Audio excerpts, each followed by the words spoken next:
Hello, my name is Alim Nizari. The story you're about to see highlights the real experiences of international students living in Australia.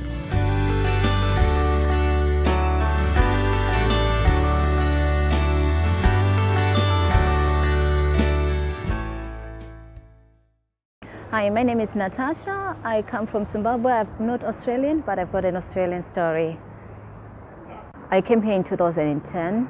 That was in February. Well, the reason I came here, basically here in Australia, is that my love for the aviation industry and the passion that I have in working in the aviation industry just drove me to this stage. Well, I was a travel consultant for 3 years. Because of the issues that are happening in my country, I decided to leave. I left my father and my mother, and left my brothers and sisters. Some of my family members are in UK. The best thing that I ever thought I could have is the opportunity to come here in Australia to be given a visa. Currently, I'm working with Nada at Perth International Airport and Perth Domestic Airport at the same time. I like my job, and I'm pretty much interested in coming here and working at the same time studying, of which many students, they find it as a challenge coming here and working at the same time, because study is kind of like something that is so demanding.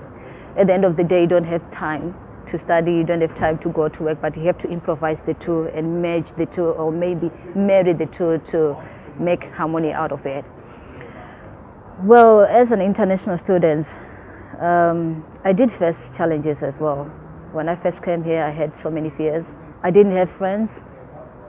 It was very difficult to make friends even at school. I don't know, there was many students, there's this thing of being afraid of each other, and people not knowing who you are and where you come from. Cultural differences, they always clash. I can say I've managed to do something that is profitable to myself, to my country, and to the people who I'm representing, that is the international students. There are many people who are looking up to me and say, we want to be where you are. How did you do it? Can you please help me? So basically, my life story is full of bravery. Okay, the situation in my country that made me say I have to leave everyone and go to Australia is the economic situation, the political status in Zimbabwe. By that time it was really bad, of which I don't know what's happening right now, but it was bad to the extent that employment was very bad.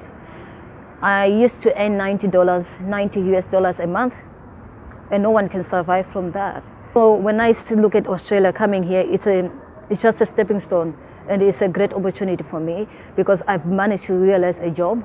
I'm paying superannuation. I'm living a life. As compared to what I was before, there's a great change. It's just like shifting from the other side and getting to the positive side. When I came here, I had a number of issues that I had to deal with. And I said to myself, I told myself that, one, I'm coming to a foreign land. They don't know who I am, and I don't know them. So, like I said, it's a mixed bag of opportunities. You are going to meet different people with different backgrounds, different cultures, and you need to accept it. It's you who is coming out there, coming in. My prayer and my goal is to make most of these students feel at home here in Australia. They are going through a lot of stress and depression, but the only way you can get rid of that stuff is by networking with other people, communicating with the international providers. Don't let your problem be your problem. At a certain time, I couldn't go and lodge my visa because there were some problems. Because I'm a continuing student as well. So what happened is that I never thought that the immigration department would treat me so good like that. I've never had any issue with them, but I said to the guy, have I been granted a visa? They said, yes, already. I said, how come? I said, that was my question, how come? They said, you have been granted a visa. Okay?